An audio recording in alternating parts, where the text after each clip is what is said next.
Donc, dans cette vidéo, on est à l'opération 10, mais faire attention, ici, c'est le numéro de pièce, en fait, 23502-03. C'est pas littéralement une nouvelle pièce, c'est simplement une continuité. On vient sur le joint 1 et le joint 2, venir faire des opérations qui sont similaires. Donc, on va se rendre à cette opération-là lorsqu'on va avoir le joint 1 de terminé et le joint 2 de terminé, point de vue opération de tournage. Donc, on vient travailler sur la fraiseuse. Donc, dans une première opération, on fait la pièce 1. Après ça, on vient faire la pièce 2. Donc, c'est dans le même setup, en fait, la même position sur la machine, sur la fraiseuse. Donc, on travaille sur la fraiseuse. Comme outil, on va utiliser la tête à diviser. C'est un élément qui est déjà monté sur la fraiseuse. On va utiliser la fraise en bout d'un diamètre d'1 pouce en carbure. Et après ça, on a nos autres informations par rapport aux séquences. Donc, par rapport aux séquences, il faut faire attention ici. Par rapport au mandrin, on doit se laisser un quart de pouce, ici, valeur en référence, pour avoir l'espace suffisant pour venir faire notre surfaçage, sans pour autant avoir le risque d'être en collision avec le mandrin et notre outil, qui est la fraise en bout. Donc, valeur entre les méplats d'hexagone de 590 nominal, plus ou moins 10. Donc, au tableau, ici, un petit schéma. Donc, on a la pièce, le cercle en noir représente le diamètre qui a été tourné. J'ai mis la dimension du diamètre en boîte ici. En fait, j'ai mis la valeur nominale qui était demandée. Ça serait de voir, vous, dans le fond, confirmer votre dimension que vous avez, si c'est conforme ou non. Il va falloir tenir compte de la valeur que vous avez.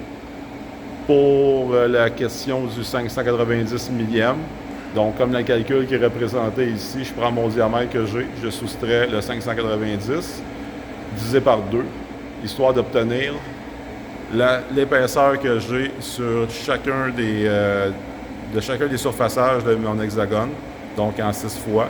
Ça va représenter un 42 millième et demi de matière à enlever. Donc, au moment de travailler sur la machine, donc faites attention, si ce n'est pas le cas, de voir avec votre enseignant ou peut-être l'étudiant technicien qui va être présent, de valider avec vous. Parce que normalement, la position de ma fraise en X devrait être déjà établie, histoire d'être en sécurité par rapport au mandrin, de ne pas avoir de collision, et histoire d'être en mesure de venir surfacer correctement notre pièce. Au départ aussi, il y a l'aspect positionnement par rapport au mandrin, donc d'un quart de pouce à respecter. Ça va venir partie de votre initiative. Donc, ce qu'on va faire, ça va être de mettre l'outil en rotation, venir faire un contact léger, vraiment minime sur mon diamètre, histoire d'avoir un 0 en Z pour être capable, après ça, de déterminer ma profondeur de passe en lien avec le 42 millième et demi qui était, dans mon cas, théoriquement calculé. Ça va dépendre de vos dimensions à vous, mais de la dimension qui va être établie. Donc, ce que je vais faire, ça va être de faire un 0. Après ça, je vais enlever peut-être 30 millièmes. Donc, je vais faire l'ébauche. Je vais faire sur les 6 faces, je vais faire l'ébauche, histoire de venir mesurer sur des surfaces qui vont être usinées. Je vais avoir un hexagone de préétabli. Je vais être capable de confirmer ma passe de finition va être de combien, en lien avec ce que j'ai mesuré au départ. Donc, ça devrait quand même correspondre, mais c'est juste pour, avant de faire la finition, avant de repasser sur les surfaces, on va venir mesurer ce qu'on a fait pour vraiment confirmer la finition qui nous reste à enlever, histoire de vraiment respecter le 590 millième plus ou moins 10. On utilise le mandrin ici, le mandrin qui est la tête à diviser. Donc, il y a une rotation qui nous permet de venir créer l'hexagone.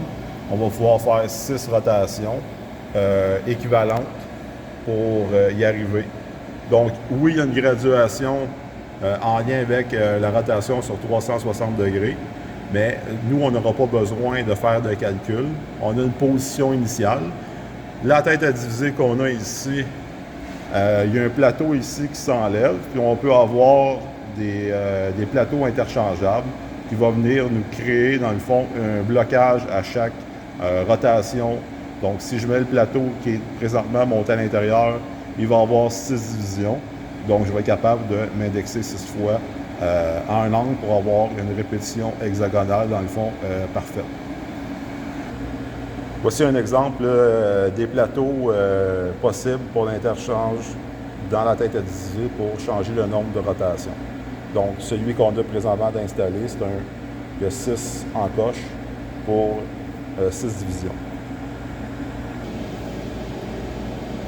Donc, maintenant en place, pas évident point de vue tournage là, pour adapter une vidéo, là, mais on fait avec ce qu'on a. Donc, comme j'ai expliqué, je vais commencer par venir faire un léger tangentement. Donc, jamais je vais travailler en X. Mon axe X est déjà positionné. C'est vraiment, je vais établir ma profondeur avec mon axe Z et je vais faire mon surfaçage en travaillant avec l'axe Y. Donc, je vais mettre l'outil en rotation et je vais exécuter en fait le 0 en Z.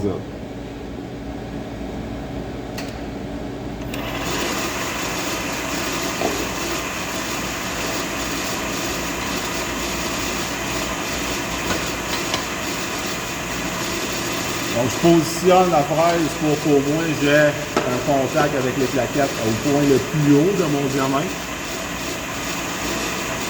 Je vais tranquillement jusqu'à temps que je fasse un contact.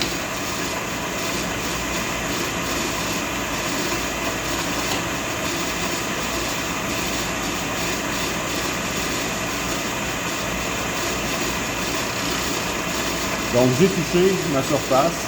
Je viens au digital inscrire la valeur 0. À ce moment-là, je vais pouvoir en Y me déplacer pour retirer l'outil de la pièce. Établir, selon théoriquement les valeurs que j'ai par rapport aux dimensions, je vais venir prendre une première ébauche de 30 millième, ce qui devrait me laisser une finition de 12 millième et demi. Donc, dépendant de vos valeurs, s'il y avait une bonne non-conformité par rapport au diamètre, peut-être établir des profondeurs d'ébauche et de finition autrement, mais c'est ce que je vais appliquer. Ce serait de voir en fait avec rotation. Donc, j'ai 30 millième, je vais venir surfacer une première fois, donc je fais mon premier angle. Donc, la première référence. Donc, je traverse l'outil au complet. Donc, j'ai fait un premier surfaçage. Comme je dois faire une rotation de la tête à diviser, j'arrête tout. Je n'ai pas le choix pour la sécurité. Je ne peux pas me passer les mains derrière le garde de sécurité. Donc, j'ai arrêté. Je rouvre le garde. J'ai arrêté là aussi, je rouvre le garde. Et je vais pouvoir venir faire un ajustement de rotation. Donc, ça veut dire que la petite languette ici, je vais la soulever.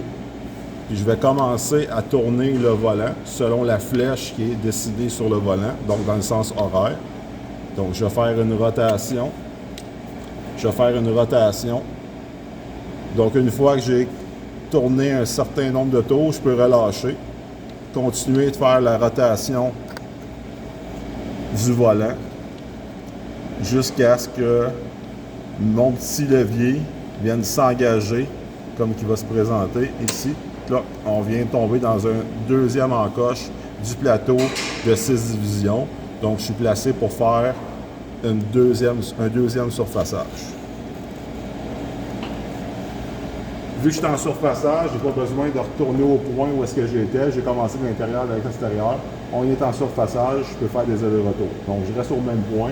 Donc, je vais redémarrer la machine. Je vais remettre tout ça en rotation. Je garde la même position en Z.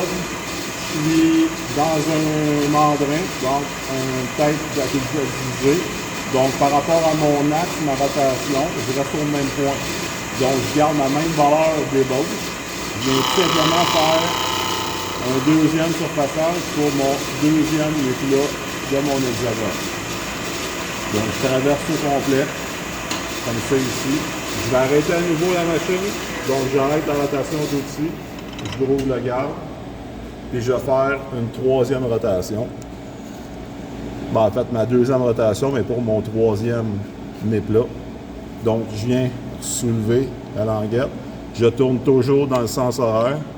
Donc, je peux relâcher jusqu'à ce qu'il y ait un deuxième enclenchement qui vient se faire, comme ça ici.